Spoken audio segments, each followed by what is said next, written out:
여러분 안녕하십니까, 진성호입니다. 윤석열 대통령이 12.3 계엄 사태 이후 처음으로 공개석상에 등장합니다. 자, 오늘 윤석열 대통령은 오후 2시 종로구 헌법재판소에서 열리는 탄핵심판 재판 3차 변론기일에 직접 출석해서 자신의 입장을 공개적으로 밝힐 예정입니다. 지금 경찰 비상이 걸렸습니다.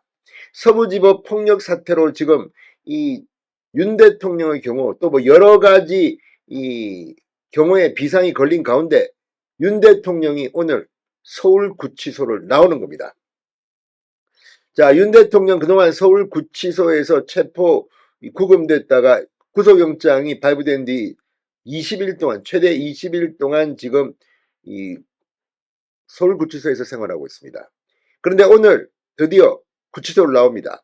그리고 공개석상에 모습을 드러내고 본인의 발언을 하게 됩니다.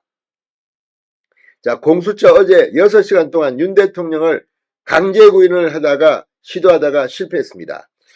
현직 대통령에 대한 망신주기, 모욕주기, 욕보이라는 비판이 법조계에서 지금 나오고 있습니다. 이런 가운데 윤 대통령의 정보, 눈과 귀를 가리기 위해서 이 변호인 외 접견을 금지시킨 데 이어서 이제 서신도 못 보게 합니다. 편지도 못 보게 합니다. 이런 가운데 윤 대통령은 홀로 독방에서 헌법재판소 변론을 준비해봤습니다. 오늘 윤 대통령이 공개석상에서 입을 엽니다. 어떤 일이 벌어질지 진성호의 융단 폭격 시작합니다. 공수처, 더불어민주당, 서부지법을 융단 폭격합니다. 자, 탄핵심판 세 번째 변론에 출석하는 윤석열 대통령. 헌법재판소 대심판정에서 육성으로 자신의 입장을 밝힙니다. 헌재는 사상 처음으로 탄핵심판 출석에 응하는 윤 대통령에게 발언 기회를 부여하고 신문도 할 전망입니다. 자, 노무현 박근혜 전 대통령의 탄핵심판에서도 전직 대통령들은 이 헌법재판소에 직접 출석한 전례가 없습니다. 윤석열 대통령이 처음입니다. 이 천재연 헌재 공보관은 방금 전 기자단 브리핑을 열고 심판정 내에서 윤 대통령에게 발언 기회를 부여될 것으로 보인다. 재판장의 신문도 이뤄질 수 있다고 밝혔습니다. 윤석열 대통령 측은 어제 오후 9시 55분쯤 변론에 출석하겠다는 뜻을 헌법재판소에 전달했다고 합니다. 국회에서 탄핵 소추된 대통령이 탄핵 심판에 직접 나와 자신의 변론을 하는 것은 이번이 헌정사상 처음입니다.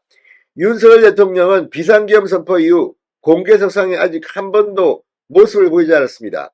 그동안 이 영상 등을 통해서 국민들에게 메시지를 전달한 적은 있지만 공개석상에 나와서 이렇게 말을 한 적은 없습니다. 윤 대통령 측은 윤석열 대통령이 탄핵심판 변론에 출석해서 필요한 진술을 할 수 있도록 최선을 다하겠다고 말했습니다. 윤 대통령의 출석 동선, 경호 계획 등에 대해 천 공보관은 구체적 내용은 보안사항이라 밝힐 수 없다고 말했습니다. 윤 대통령이 현재 탄핵심판 피청구인이자 구속 피의자이지만 현직 대통령 신분이기 때문에 보안과 경호 조치 등을 고려한 것으로 보입니다. 지금 대통령 경호처도 서울구치소 옆에서 지금 경호를 하고 있습니다. 아무튼 윤 대통령이 서울구치소 밖으로 나오는 겁니다. 대단한 경호, 대단한 이 안전장치가 필요할 것으로 보입니다. 자, 그렇다면 윤석열 대통령이 취재진의 포토라인에 썰까요? 이건 아직까지 비공개인 상황입니다. 지난 2017년 박근혜 전 대통령 탄핵심판 당시 구속 상태로 헌법재판소에 나왔던 최순실 씨, 지금은 개명해서 최서원 씨입니다.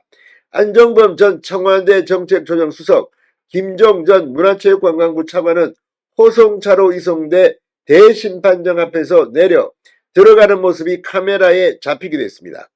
오늘 윤석열 대통령의 동선, 포토라인에서는지는 철저히 베일에 가려져 있습니다.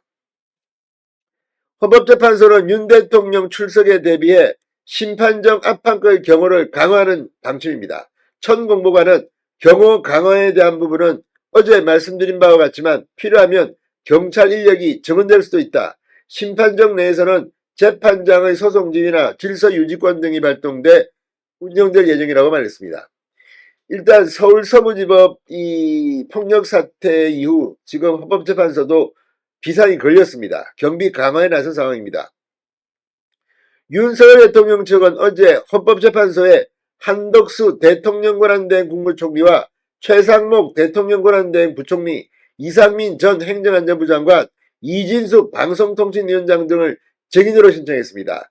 천 공보관은 윤 대통령 측은 인적 사항이 특정되지 않은 투표 사무원 등을 포함해 최소 24명 이상을 증인으로 신청했다고 말했습니다. 윤 대통령 측은 민주당의 부당한 탄핵소추, 행정권 침해 등을 지적하며 비상계엄 선포의 정당성을 강변할 것으로 전망됩니다. 어쨌든 오늘 윤 대통령 입이 열리면 어떤 발언이 나올지 모릅니다. 경찰도 공수처도 그리고 더불어민주당도 오늘 바짝 긴장하고 있습니다. 진성호의 융단 폭격이었습니다.